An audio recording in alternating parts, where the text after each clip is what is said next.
Hari ini kita akan melakukan review materi bab 1 kelas 8 untuk persiapan ujian akhir semester ganjil tahun pelajaran 2024 dan 2025. Terdapat 8 bagian materi yang akan kita bahas dalam video ini. Kita mulai dengan membahas apa itu sel. Sel adalah unit struktural terkecil yang menyusun makhluk hidup. Selain itu, sebagai unit fungsional terkecil makhluk hidup. Unit fungsional artinya satu sel dapat berfungsi dan berdiri sendiri. Kita lanjut ke pembahasan kedua tentang sejarah penemuan sel. Robert Hooke adalah ilmuwan yang pertama sekali mengamati sel memakai mikroskop dan memberi nama sel. Kemudian ada Rudolf Virchow yang pertama kali mengemukakan istilah omnis cellula e cellula yang artinya sel berasal dari sel yang sebelumnya. Pembahasan ketiga kita akan membahas tentang sel prokariotik dan eukariotik. Perbedaan mendasar antara sel prokariotik dan eukariotik adalah ada tidaknya struktur membran intinya. Eukariotik adalah jenis sel yang memiliki membran inti yang menutupi materi genetik di dalamnya. Sementara itu prokariotik tidak punya membran inti. Menurutmu, berdasarkan gambar ini, manakah yang merupakan sel prokariotik? Dan yang mana merupakan sel eukariotik? Sel prokariotik biasanya dimiliki oleh sebagian besar bakteri, contohnya sel berflagel berikut. Sementara itu, sel eukariotik dimiliki oleh manusia dan hewan, yaitu sel bulat di sebelah kanan. Juga dimiliki oleh sel tumbuhan, yaitu gambar sel berwarna hijau yang ada di tengah. Bagian selanjutnya kita akan membahas tentang organel sel dan fungsinya. Kita ambil contoh dari sel hewan. Ada struktur seperti benang yang disebut sitoskeleton, berfungsi untuk memberi bentuk pada sel. Kemudian ada cairan sel yang disebut sitoplasma, berfungsi sebagai tempat penyimpanan bahan kimia sel. Struktur seperti ruangan-ruangan yang menempel pada inti sel disebut retikulum endoplasma atau disingkat RE. Ada dua jenis. RE yang ditempeli ribosom disebut RE kasar, berfungsi sebagai tempat untuk mensintesis protein. Selanjutnya ada struktur yang menyerupai gelembung yang disebut vakuola, berfungsi sebagai tempat penyimpanan cadangan makanan. Sementara itu, struktur yang berfungsi membungkus dan melindungi keseluruhan organel sel disebut membran sel. Kemudian ada sentriol yang selalu berpasangan dan berfungsi untuk pembelahan sel. Organel sel selanjutnya adalah peroksisom yang berfungsi sebagai tempat pencernaan racun.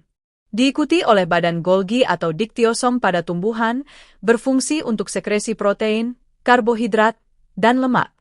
Kemudian ada mitokondria yang berfungsi sebagai tempat respirasi atau pernapasan sel untuk menghasilkan energi atau biasa disebut ATP. Sementara itu, retikulum endoplasma yang tidak ditempeli ribosom, disebut RE halus. Berfungsi untuk menghasilkan karbohidrat dan lemak. Selanjutnya adalah inti sel atau biasa disebut nukleus. Berfungsi untuk mengendalikan seluruh kegiatan sel. Organel selanjutnya adalah nukleolus atau anak inti sel. Berfungsi sebagai tempat penyimpanan materi genetik baik RNA ataupun DNA. Terakhir, ada struktur kecil berbentuk bulat yang disebut ribosom. Berfungsi sebagai tempat berlangsungnya sintesis protein. Ribosom ada yang melayang di sitoplasma dan ada juga yang menempel di retikulum endoplasma. Pembahasan selanjutnya adalah tentang perbedaan sel hewan dan sel tumbuhan. Sekarang coba perhatikan video berikut. Ini adalah pengamatan sel epitel pipi manusia di bawah mikroskop dengan pewarna biru. Ini pengamatan di bawah mikroskop dengan perbesaran 600 kali.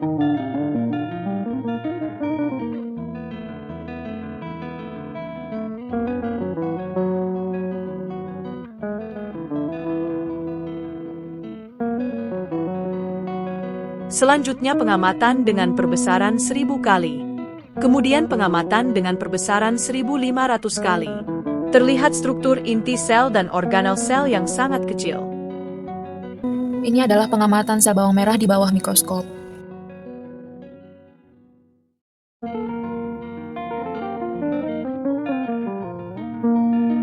Dibandingkan sel hewan, terlihat bahwa sel tumbuhan tersusun lebih rapi dan kaku. Menurutmu, apa yang membuat struktur sel tumbuhan terlihat lebih rapi dan kaku? Coba perhatikan gambar ini. Apa saja organel-organel sel yang dimiliki sel tumbuhan tapi tidak dimiliki oleh sel hewan? Atau sebaliknya? Perbedaan sel hewan dan sel tumbuhan dapat kamu pahami melalui tabel berikut.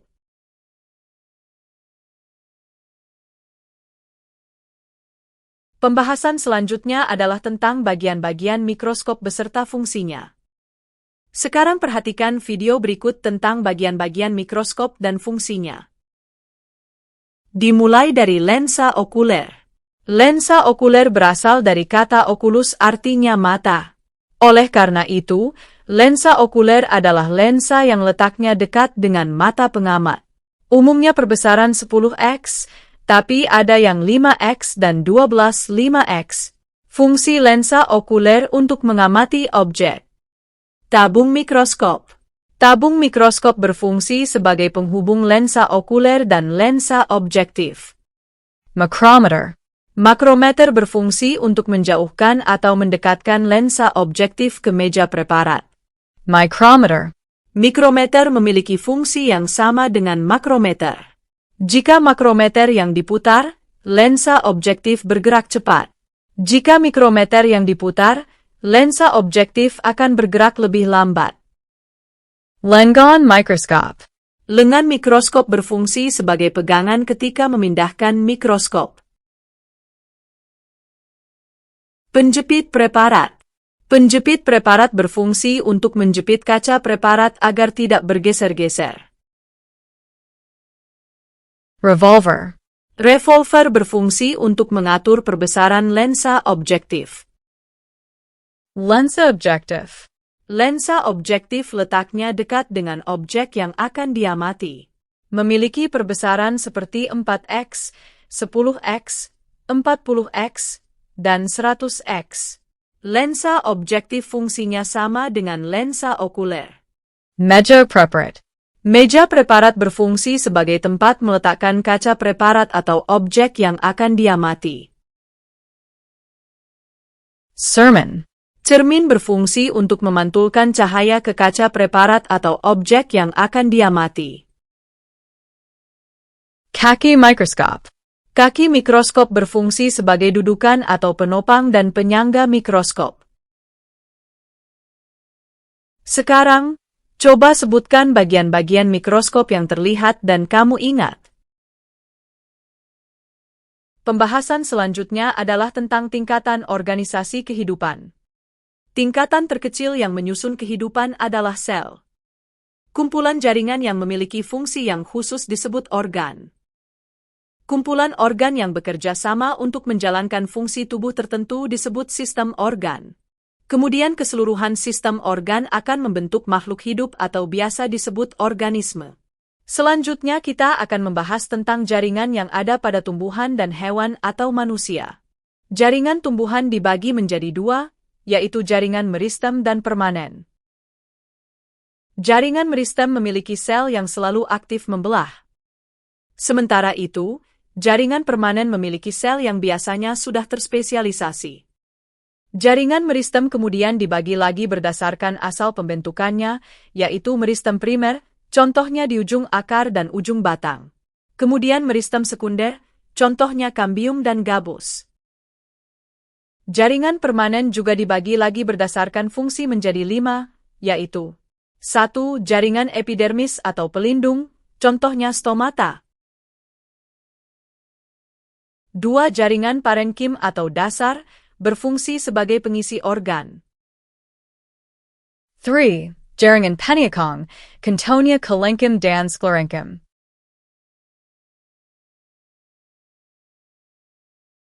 4. Jaringan Pengenkit, Cantonia Xylem dan Phloem. Terakhir ada jaringan gabus, contohnya Phloem.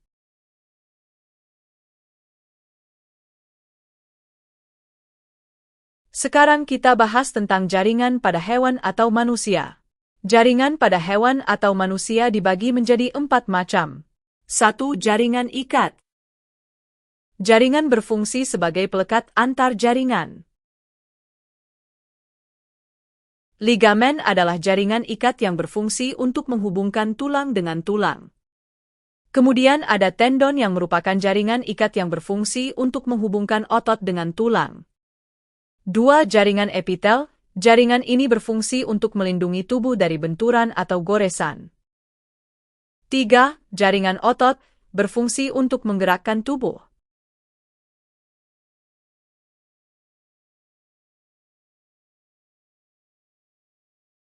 4.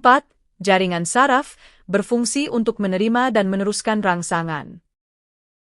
Kita telah membahas keseluruhan lingkup materi yang ada di bab 1. Jika ada pertanyaan, tulis di kolom komentar, ya. Sampai bertemu di video selanjutnya.